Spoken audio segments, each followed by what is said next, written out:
Welcome back, everyone, to another episode of our live interview where we deep dive into the minds of the most inspiring entrepreneurs, business leaders, and innovators of our time. And today we have a truly exceptional guest with us. She is a powerhouse in the world of business and philanthropy, a doctoral candidate, and a community supporter who's raised millions for nonprofits. Please welcome the founder of Cars to Charities, rather, Lauren Dahl. Lauren, it's such a pleasure to have you on the show. So let's dive right into it. You've accomplished so much with Cars to Charities, raising millions for organizations like the Wounded Warrior Project, Habitat for Humanity, and the SPCA. What inspired you to start Cars to Charities? Thank you for having me, firstly. And great question.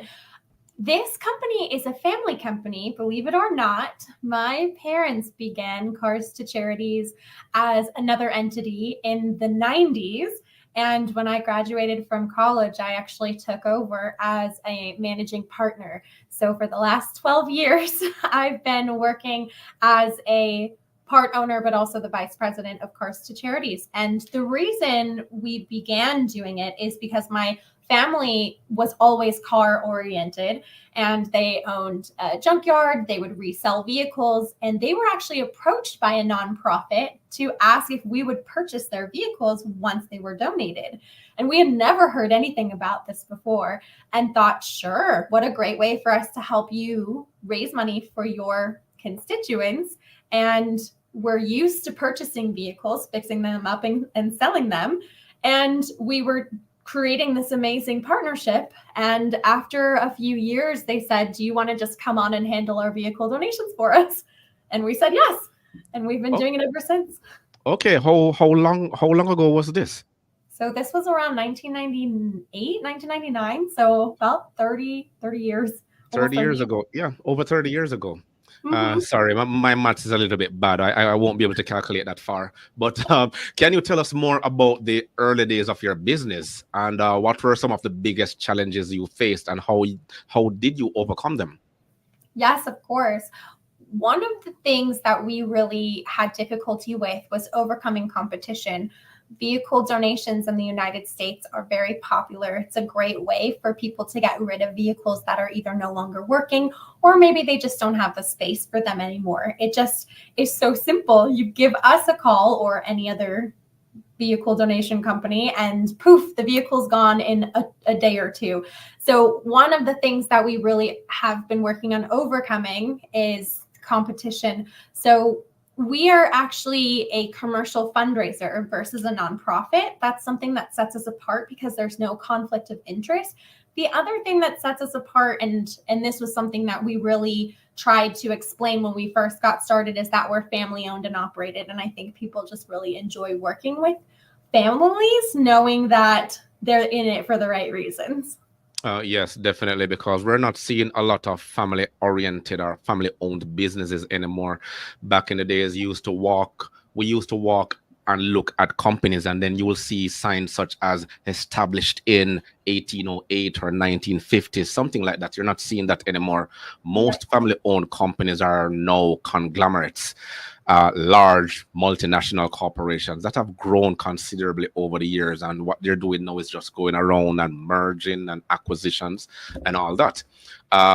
It has opened another transition in the business place, in the marketplace as it is. So people are just doing startups, then sell, then they move on to something else. Mm-hmm. So it's nice to see that you're still around, um, and growing the business, which is commendable.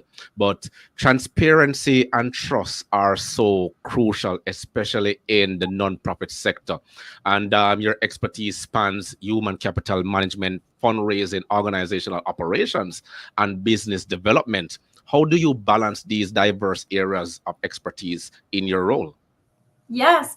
I find that as a managing partner of Cars to Charities, a lot of my job, besides working with our nonprofit affiliates and our donors, is creating a really cohesive work environment. We have amazing employees that have been working with us for years, and my job is to create culture and foster engagement. And my background in human capital management really helps me with the day-to-day operations, just working with the team and working with staff. So it's really great that I've had the opportunity to go back to school and learn about those ways of bringing human capital management and engagement back into an organization that really is focused on stakeholders outside of the company. So kind of bringing the relationships back to the basics and bringing the team together cohesively has been something that I've really enjoyed. And I feel like my background in those areas has helped me create that environment that's just so incredible. Okay, but I'm gonna ask you to walk us through the process in terms of Cars to Charities. How would I know about your website, your business? What's the marketing strategy? Oh, sure. We have a few marketing strategies. We do a lot of social media. We do some print advertising, and we also do Google Ads, which is one of those things that people have a love-hate relationship with. But the fact is, we found it really successful. And that's really the way. When you Google certain keywords, we pop up. And what sets us apart, again, is just the branding. I feel like it just looks so clean and people are able to see exactly what we do. Oh, okay, car donations, Cars to Charities. It's exactly what we do in the name. Okay, so persons just wanna get rid of their car. Walk us through the process, if you don't Sure. mind? Of course, it's so easy. There's two ways to donate. The first way is to call us. Our 800 number allows you to call at no cost to you. And you'll be on the phone with one of my care team specialists, and they all have experience with vehicle donations. And you'll give them information like the year, make, and model of your vehicle, how long you've had it sitting, if it's still running, things along the lines of the mileage, color, very simple things. And we'll just confirm the vehicle's title information and get you scheduled for a pickup appointment. And in 2 to 3 days, your car is gone. So that's the first way. The other option is to just go online and fill it out. And that's really great for a lot of people because they may say, oh, I can't call. I'm stuck at work. I can't be on the phone for a personal call. No problem. You can hop on your phone at break, and in less than 5 minutes, put all of your vehicle information in, and we'll give you a call and schedule your pickup. Okay. Sounds very interesting, and it's not task oriented like so many others that I've seen, and I want to lament on the fact that there's no I in team. So obviously you have your team there working with you. So I'm curious about your perspective on the human capital management part of it. What do you think is the key to building and maintaining a motivated and productive team, such as the one you have running Cars to Charities right now? The biggest thing was showing people that I have also been in the trenches. I started at Cars to Charities as a secretary and an administrator, which meant that I, even as the boss's daughter, if you will, I didn't have any sort of special privileges. I was on the phone for 8 hours a day, sometimes 10 hours a day, taking in vehicle donations, handling invoices and paperwork, and just really doing it hands-on. And I think the team knows that that's where I began. And I still answer phones. So I will still, during the day, just answer phones, work with charities and donors. And I feel like that's such a great way to motivate the team to be productive, is because they see me in the trenches with them. Yes, that's one of my pet peeve about the dealership management. My background is I've worked with dealerships, car dealerships for the last 20 plus years. And I've seen a lot of people come and go, and I've seen a lot of I've experienced so many things in the past 20 years. And one of the hurtful thing within the industry is that you have so many people coming into the industry that they have no idea of what dealership management is all about. And some of them came in at the very top instead of working through the trenches like you do, who understand the foundation of the business and what the business is all about in terms of the value, the mission, the vision, and everything else, in order to aspire people to work work towards. But enough of that. I'm just going to be going down memory lane. But let's talk about innovation. Cars to Charity it's a unique concept. So how do you foster innovation within your organization? Yes, thank you. Great question. Focusing on innovation is actually something else I have experience with because of my education and because Cars to Charities is so unique. In order to stand out and be relevant in the market now, innovation is something we talk about every day. And one of the ways that we really foster the creativity that's needed in order for us to make an impact is to encourage collaboration. So the team, we talk every day and we constantly brainstorm. And this is not something we do once a week or once a month. It is every single day. What is something we look at KPIs, we look at our ROIs, and we see what's working. How can we make this better? And just by doing competitive research and fostering that sort of collaboration, I feel like the innovation is just there because we're constantly motivating each other to come up with the next great idea. Yeah. And honestly, a lot of people don't know what KPI is for. So you have to, spoon feed it, break it down little by little so that they can, understand that those are the actual targets. So it's very clear that innovation is at the heart of what you do. So on a lighter note, I hear you have some interesting hobbies. I did a little research. So, food, gossip, trivia, history, reading, fairy fantasy, and all these, things macabre. How do these actual interests influence your work? Because I have such a diverse interest about most things, I feel like it helps me build relationships with people at the office specifically, and clients as well, because you never know what someone likes or enjoys. So when I'm getting to know people and creating relationships, I will ask them, what do you like? And I find that a lot of the things that I enjoy, like food or gossip and trivia, people really enjoy that. And I feel like a lot of the people that I work with as well enjoy reading, and we like to give each other recommendations for the next big book or book series, or this book's being created into a Netflix series or Hulu series. And it allows us to create and build trust and relationships within the workplace. And I think that's probably the best thing that you could do is just create a relationship based off of your own interests. Yeah, that is very important, especially to have a work-life balance, and that is so important, especially now in today's modern world.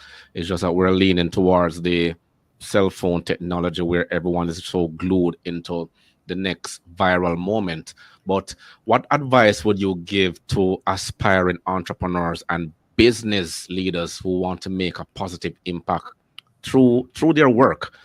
That's just a general question out there, but what will be your personal advice?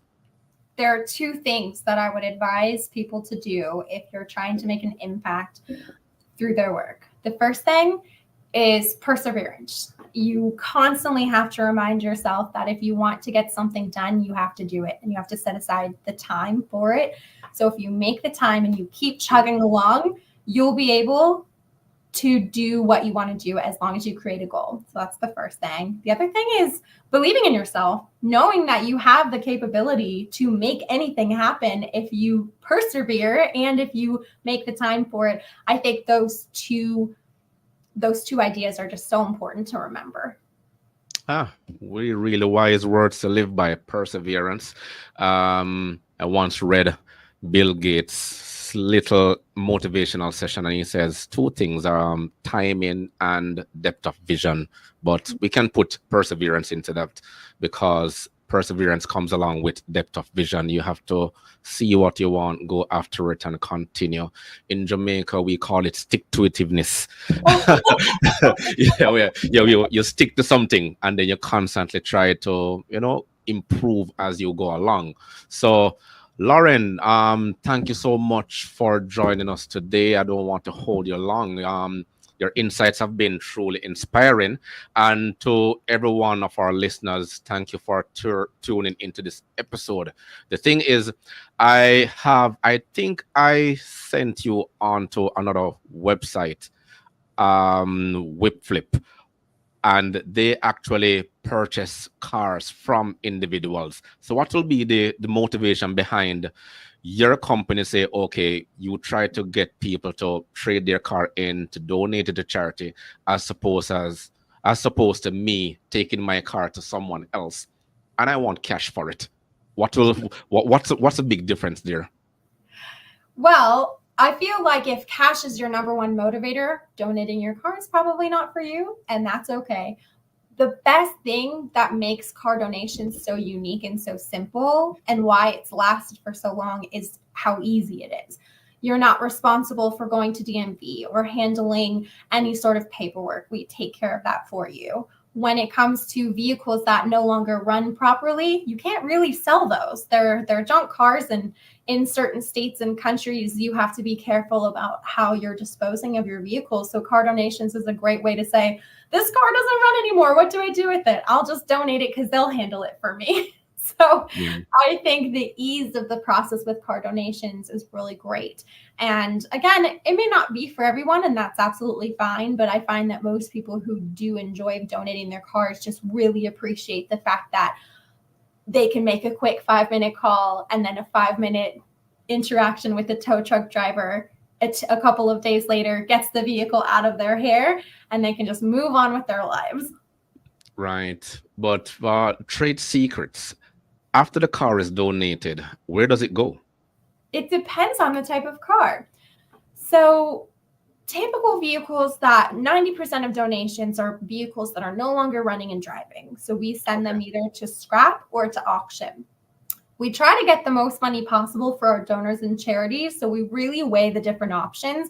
We work with, I want to say over 100 different auction houses across the United States, and some of them can get more money than others. So we really are comparing and contrasting which is going to be the best option for each vehicle.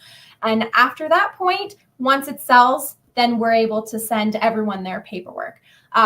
Certain vehicles, though, can't be sold at auction because they're just not going to foster enough proceeds for the charity or for the donor. So when we get specialty items like golf carts or heavy machinery or classic cars, we have specific dealers that we work with that will resell them. And a lot of times for classic cars, for example, we will even sell them to museums and get top dollar for them for our donors. Okay, that's rather interesting. So if someone wants to donate something from the back end, they can always go to Cars to Charities.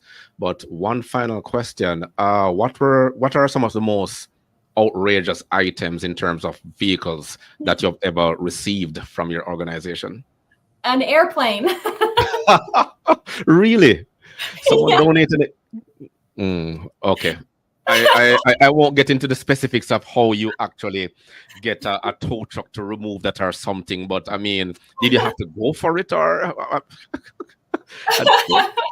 We were lucky. We were able to use the storage facility for another couple of weeks while we were able to find a buyer, so we didn't have to move it. But yes, that was really interesting finding a buyer for an airplane. And we don't do them often, but when we do, the charities are so excited because they know it's going to be a large donation to them. So we're happy to do it even if it's a little extra work.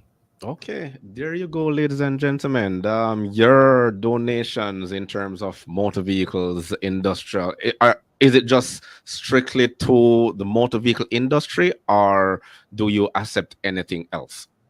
We are actually in the process of learning how to fundraise anything because with our license, we really can. So we're collecting art, fine jewelry, land. So if you have any of those things, give us a call because we can process them. Okay, definitely. And we will be putting the link to your website below in the description box for anyone who wants to reach out to Cars to Charity. And we continue to donate. Well, not to, I don't want to use the word to the less fortunate, but it will actually go to a very commendable cause. And I'm sure what Lauren and her staff and her team is doing will definitely impact someone else or many more people right down the line.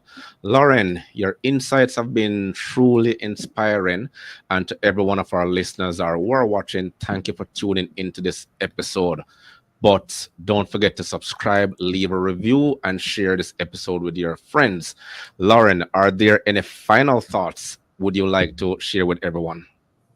I just want to say thank you so much for having me on the podcast. This has been an absolute joy. And my last thing to share with everyone is go out there, go get it, do your thing.